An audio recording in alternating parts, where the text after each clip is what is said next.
Good morning. I'm Stephanie. Welcome to my health, wellness, things that smell good, seasonal stuff, just life in general, finances, whatever kind of channel. Whatever I feel like, basically.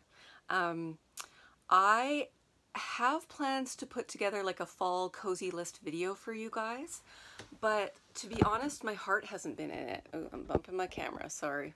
Good morning, I should say. I'm in my basement. I have a Wednesday off. I'm drinking coffee out of my favorite David's Tea kind of witchy latte mug.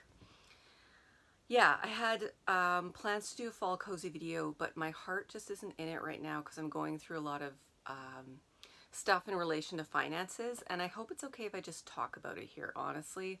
I think I'm getting a sense in North America anyway that a lot of us are in this situation where financial things are changing a bit, and we're having to make some different decisions. And I personally started a no/low buy about a month ago. Backstory is my husband, he's in the entertainment industry.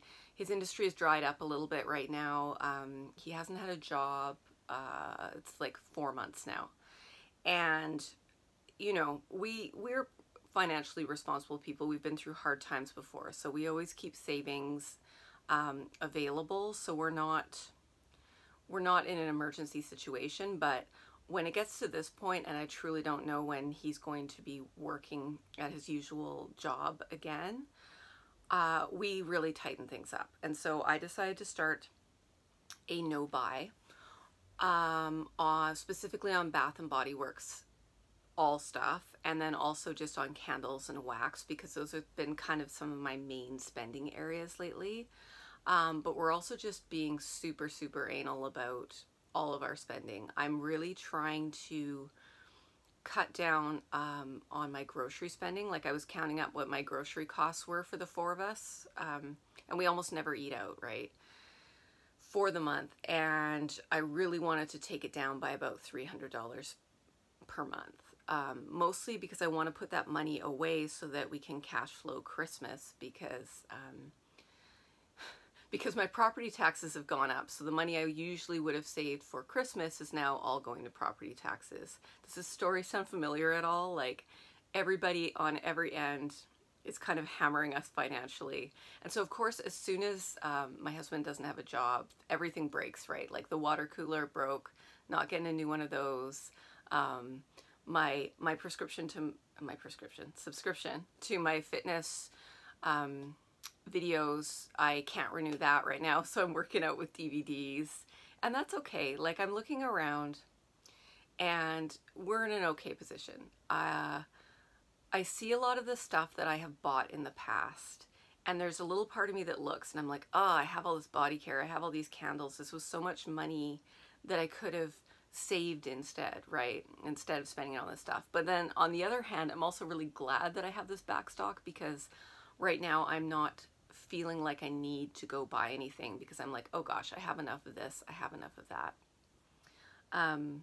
So yeah, so he's considering, well, he's applied to do maybe some Christmas work at the post office, or he might think about delivery driving for a couple of months just to get us through at this point, because I mean, 4 months is long enough to do nothing and hope for the best. Now we need to kind of get into plan B mode. The thing that's kind of keeping me going, like, it's super stressful. Like, my stress is at an 11 right now. You know what I mean? Like, I'm trying to stay positive, because I know it'll be okay. I really, truly do. But I get in a bad mood, right? But I see my kids, and my kids, we have a really good relationship. I think that they respect us and trust our opinions on things, and I see them watching us go through this. Like, we're very honest about what's happening, because they are young adults at this point, or older teens, and I want them to see, okay, this is how an adult handles the situation. Do you know what I mean? Because they're gonna be in this situation one day, and I think it's actually healthy. I'm not cushioning them from it. So last night I had to laugh, because so I've got this rule about no buying with Bath and Body Works and that kind of thing, but I like to take nice warm baths, like at least once a week. And I do like the occasional like Lush bath bomb or Lush bubble bar, right? You know where this story's going. So, because it's technically not on my no-buy list, right? And I've used up every, like, I don't have bubble bath, I don't have anything in the house. I have nothing to plop in this bath, right? So I was looking online, just I was like, oh, maybe I can get like, spend 15 bucks or whatever, get a couple things just to like, just a little treat, right? Because I think when you're really in self-denial mode, you do have to give yourself little treats. So I'm scrolling the website and she's looking over my shoulder, and she's like, Mom, you don't need bath bombs right now. Dad's not working. And she's not freaking wrong. She's not wrong. It's my little like conscience on my shoulder. And I'm like, and what am I going to say to her, right? What am I going to give her a bunch of justifications being like, oh, well, I need it because when you actually say it out loud to another person, it sounds ridiculous. Like, I don't need a bath bomb, but they have this hilarious, I'm going to use it maybe as my thumbnail. They have this hilarious bath bomb. I think his name is Bob. He's from the Beetlejuice collection. I'd 100% be buying Bob right now because he's just hilarious. He's like that little shrunken head guy from Beetlejuice. You'll see what I mean. And I'm like, what about Bob? I need Bob. And she's like, you don't need Bob. So now my mantra is going to be moving forward, you don't need Bob.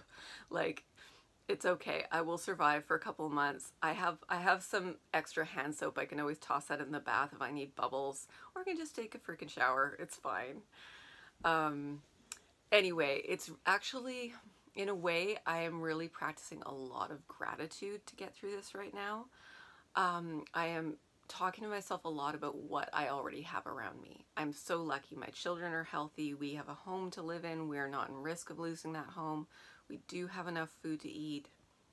So I'm just really focusing on what I do have. Kind of just an abundance mindset, I guess. And that is, truly helping me. Christmas is going to be stressful. I'm just trying to save every red cent. I don't believe in going into debt. Many years ago, we were in a really unexpected situation. It was 2008. You might remember that year. I'm just going to take a drink while you think about and remember 2008 and how great that was. So, I was 9 months pregnant or something. Like, I couldn't work, basically. And my husband went through a similar thing of 6 months unemployed. He picked up like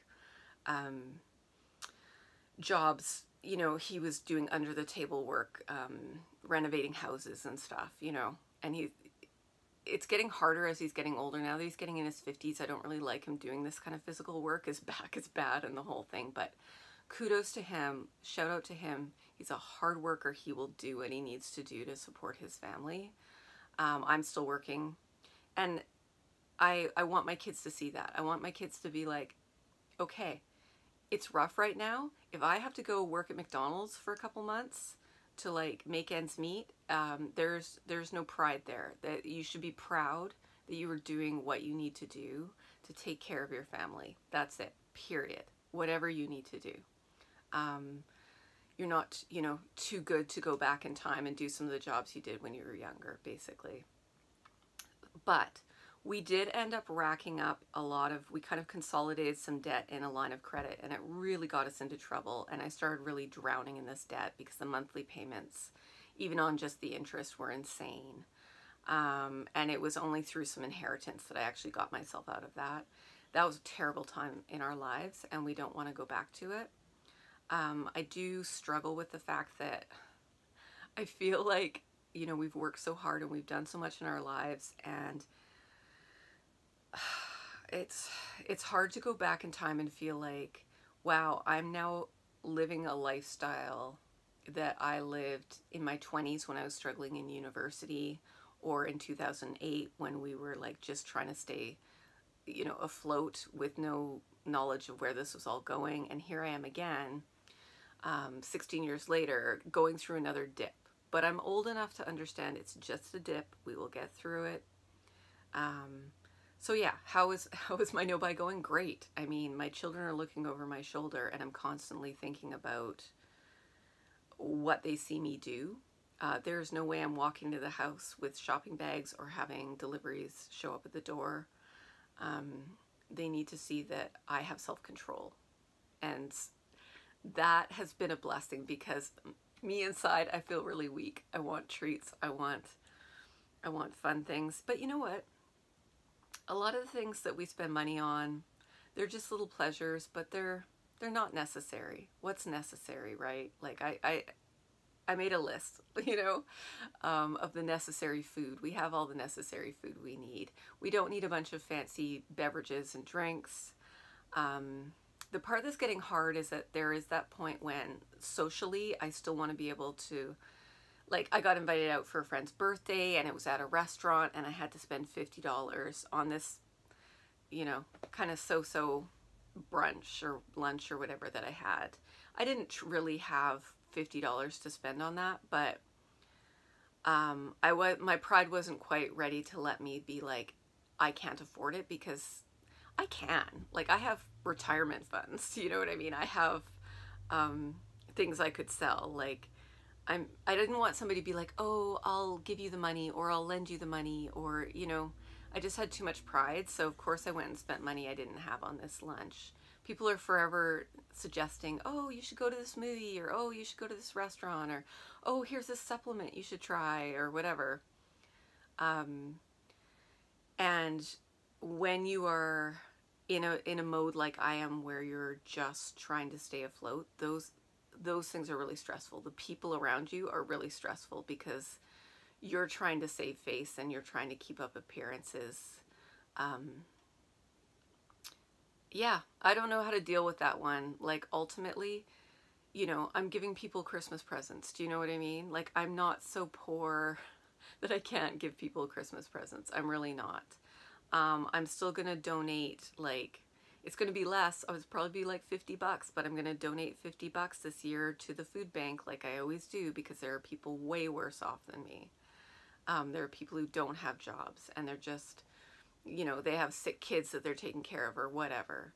I am going to exercise gratitude. I'm going to look at all that I have, and understand that I'm okay, and that, yeah, we're going to be okay. That's all I have to say. Thanks for listening. I hope this isn't boring for you, but it's actually very therapeutic. Thanks for being my temporary therapist. I will check in again. I am going to do a fall cozy video that's really going to be about things I have around the house already that can give me joy. We don't need to go out and buy a bunch of seasonal stuff to celebrate. We can celebrate just with what we have. You know, Pilgrims did it. I can do it. Okay.